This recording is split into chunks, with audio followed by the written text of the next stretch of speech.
आज एक बार फिर जिले शोपियान के जो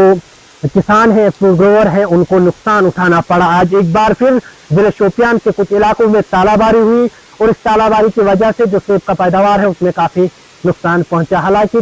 कुछ दिन पहले यहाँ पे तालाबारी हुई थी, जो केलर से लेकर तकरीबन तरकवांगामा तक जो साइड है वो पूरा जो है तालाबारी का शिकार हुआ था और काफी ज्यादा नुकसान यहाँ के जो किसान हैं उनको उठाना पड़ा। आज एक बार जो फिर यहाँ पे तालाबारी हुई और इस तालाबारी की वजह से तकरीबन आप अंदाजा लगा दीजिए जो हिरपोरा बिशनू से लेकर चक मिर्जापुरा तक जो एरिया है उसमें ये तालाबारी हुई और एक बार फिर यहाँ के किसानों के जो सपने थे वो टूट कर बिखर चुके हैं। और आपको ये भी बता दें कि जिला शोपियान की रीढ़ की हड्डी जो इकोनॉमी है, रीढ़ की हड्डी मानी जाती है यहाँ की सेब सन्नत, लेकिन एक बार फिर यहाँ पे जो तालाबारी हुई कहीं ना कहीं यहाँ के जो बेरोजगार नौजवान है जिनका रोजगार इसी सेब के साथ वाबस्ता है, उनका रोजगार भी जो है आज कहीं ना कहीं खत्म हो चुका है। आपको ये भी बता दें कि जो यहाँ के किसान हैं वो काफी मेहनत करते हैं अपने बगीचों में, साल भर वो अपने बगीचों में रहते हैं, लेकिन उनको यही उम्मीद रहती है कि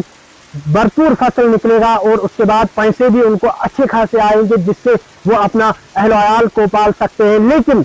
जब कुदरती आफत आती है ऐसी तालाबारी की वजह से उनके जो सपने हैं वो बिखर जाते हैं। और वही दूसरी ओर या तो कभी ऐसा भी होता है कि भरपूर फसल निकलता है लेकिन रेट कम आती है, लेकिन कभी कभार ऐसा भी होता है कि फसल ही नहीं निकलता है, जिसकी वजह से जो इम्पैक्ट है वो यहाँ के सेब की सन्नत पे पड़ता है। कहीं ना कहीं अगर हम बात करेंगे जिला शोपियान में इस साल तकरीबन 80% से ज्यादा सेब जो है वो तालाबारी का शिकार हुआ है और कहीं ना कहीं उसका नुकसान जो है यहाँ के जो काश्तकार है, यहाँ के जो जमींदार है, खासकर जो फ्रूट ग्रोवर्स है, उनको उठाना पड़ रहा है। उम्मीद यही रहेगी कि मरकजी सरकार इसकी तरफ तवज्जो फिलफोर देगी, क्योंकि इससे पहले भी जो यहाँ पे तालाबारी हुई उसका जो नुकसान का तहमीला यानी नुकसान का अंदाजा लगाया जाए और आज जो यहाँ पे तालाबारी हुई इसका भी अंदाजा लगाया जाए ताकि इन लोगों को सही तरीके से मुआवजा अता फरमाए, मुआवजा मिले ताकि ये अपनी जिंदगी बसर कर सके। क्योंकि शोपियान में जो बच्चे पढ़ते हैं उनका फीस या बाकी जो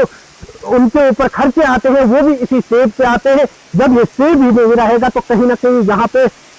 जो नौजवान है, जो हमारे बच्चे आज पढ़ रहे हैं या दीगर रियासत में पढ़ रहे हैं, उनके स्टडी पे भी काफी बुरा असर पड़ सकता है। उम्मीद यही रहेगी कि यहाँ की हुकूमत और मरकजी सरकार जो है इस पे तवज्जो देगी, कम से कम इनको जो है मुआवजा फराहम किया जाए ताकि इन लोगों को कोई परेशानी का सामना न करना पड़े। क्योंकि जो हमारे